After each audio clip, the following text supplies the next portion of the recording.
Hello and welcome to the Debunking Economics podcast with Professor Steve Keen. I'm Phil Dobbie, and today, economic theory and the digital economy. How much are we trying to apply theory developed for production-based economies on economies driven by knowledge? That's today on the Debunking Economics podcast.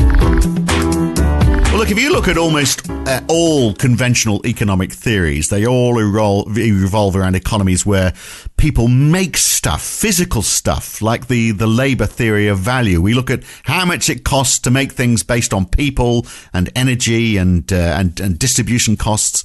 But in the knowledge-based economy, those costs are relatively small, but we charge a lot for knowledge. So doesn't that turn a lot of economic theory on its head? And how can an economy survive if it doesn't make anything physical? Well, Steve, I mean, we need food and furniture and we need cars, but a lot of people these days are employed not doing that. They are employed in this knowledge-based economy, producing nothing physical. It's the tangible versus the intangible. So what does that mean for economics? Well, the funny thing is economics is already standing on its head because the arguments that economists make about how firms produce a complete bunk and empirically have been false ever since capitalism came along, let alone economic theory about capitalism came along. Because an essential part of the way they analyse the cost of producing a physical item is to say that you have a fixed amount of capital and you vary the amount of labour you're applying to that capital. As demand rises, you have more workers per machine. And at some point, you get an ideal ratio of workers to machines. And then with increased demand, and they always see us being in the area where you're in, where you're past that point in terms of the level of demand, each additional worker added to the machines adds less output than the previous worker. So you have what's called diminishing marginal productivity. You're paying the same wage to the workers. They're producing less output per unit. Therefore, the costs rise, so you have rising marginal cost. It's neat, it's plausible, and it's complete and absolute bullshit. And if you look at what firms actually do, any sensible firm, and in fact, funny, when industrialists had this theory explained to them by researchers who were critical of the theoretical argument, looking for empirical data about it, they literally thought that economists were anti-capitalist, because they're saying that they must think a businessman a reactionary, anti-progressive to believe we'd actually manage our factories this way. So what you do if you're a sensible capitalist, if you have 10 machines, and it's the ideal ratio of 10 workers per machine, and you have enough demand to just turn one of the machines on, you hire 10 workers. You don't turn on the second machine until you get up to pretty much another 10 workers being needed, et cetera, et cetera. So the machines remain idle until they're needed. And when you design your factory, you design it so that when it's working at absolute full capacity, it's at its most efficient level. And that means that consequently your output per worker tends to be pretty much constant or indeed rising as the factory approaches full capacity. That translates into, in rising marginal productivity and therefore falling marginal cost. Now, when firms are surveyed about this, and there've been something like there's been at least 20 surveys done, every last one of them has got a result of at least 89% and normally 95% of firms saying they have constant or falling marginal cost. Well, you turn on that second machine when you've got more than 10 workers, because you in the hope that you're going to meet the demand to meet the full capacity of that second machine. You're still going to need to turn it on, though, aren't you? Because you're going to have that growth curve reaching up to the point where you meet that full demand. Engineers would have designed the factory so that as the number of machines being turned on rises, then the air conditioning costs for the factory fall. I mean, this is the thing. Engineers, thank God engineers design factories, not bloody economists, because they do design them sensibly to reach, as they've said themselves many times, maximum efficiency at or near full capacity. And then the role of the management is to decide when to build the next factory. If you start to approach that point of full capacity, then you go to build another factory later. And it's important to have that spare capacity. It's not wasted because you're in a competitive environment where you have rivals selling similar but different goods to yours. If they stuff up, with a product loss, if somebody brings out an Edsel, for example, or if they have a failure in the hardware, so the Goodyear tyres start failing, then you want Firestone to have the capacity to bump up production immediately, to take up that vacancy and then squeeze out its competitor. So there's good industrial and good marketing reasons why firms have spare capacity, do not use all their capital in one time, and therefore face falling marginal cost.